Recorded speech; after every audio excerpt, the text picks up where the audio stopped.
Assalamualaikum warahmatullahi wabarakatuh. Selamat pagi. Bertemu lagi di mata pelajaran Ilmu Pengetahuan Alam bersama Ibu Tita. Selamat datang. Kalian bersemangat mengikuti sesi belajar yang seru?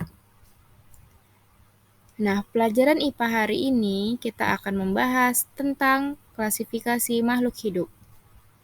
Nah, kita harus mengetahui dulu ciri-ciri makhluk hidup. Apa saja ciri-ciri makhluk hidup itu? Yang pertama, bernafas, bergerak, tumbuh dan berkembang, peka terhadap rangsang atau iritabilitas, berkembang biak, memerlukan makanan dan minuman, dan menyesuaikan diri dengan lingkungan atau adaptasi. Yang kedua, pengklasifikasian makhluk hidup. Klasifikasi makhluk hidup adalah cara pengelompokan makhluk hidup berdasarkan kesamaan dan ciri yang dimiliki. Tujuan dari klasifikasi makhluk hidup adalah untuk mempermudah, mengenali, membandingkan, dan mempelajari makhluk hidup.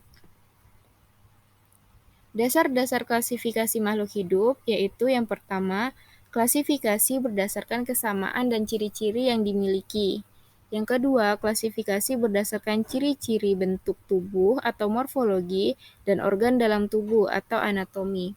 Yang ketiga, klasifikasi berdasarkan ukuran, tempat hidup, cara hidup, dan manfaatnya. Sistem klasifikasi yang saat ini digunakan yaitu sistem klasifikasi Linnaeus, yaitu sistem klasifikasi makhluk hidup berdasarkan takson. Takson adalah urutan klasifikasi makhluk hidup berdasarkan ciri yang paling umum hingga ciri yang paling khusus. Ilmu yang mempelajari takson disebut taksonomi. Nah, di sebelah kiri sudah ada tabel mengenai urutan takson pada makhluk hidup. Kriteria klasifikasi tumbuhan.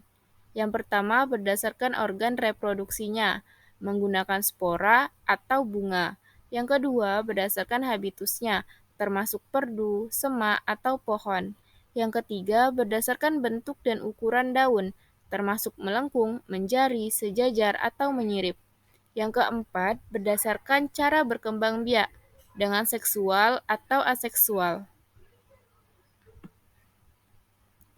Kriteria klasifikasi hewan. 1. Saluran pencernaan makanan. Hewan tingkat rendah tidak memiliki saluran pencernaan makanan, dan hewan tingkat tinggi memiliki saluran pencernaan makanan. Yang kedua, kerangka tubuh atau skeleton. Kerangka luar eksoskeleton atau kerangka dalam endoskeleton. 3. Anggota gerak, dengan kaki atau bukan kaki. Nah, demikianlah pembelajaran IPA hari ini mengenai klasifikasi makhluk hidup. Jika ada pertanyaan, silakan Ananda berdiskusi di kolom komentar. Terima kasih. Wassalamualaikum warahmatullahi wabarakatuh. Selamat pagi.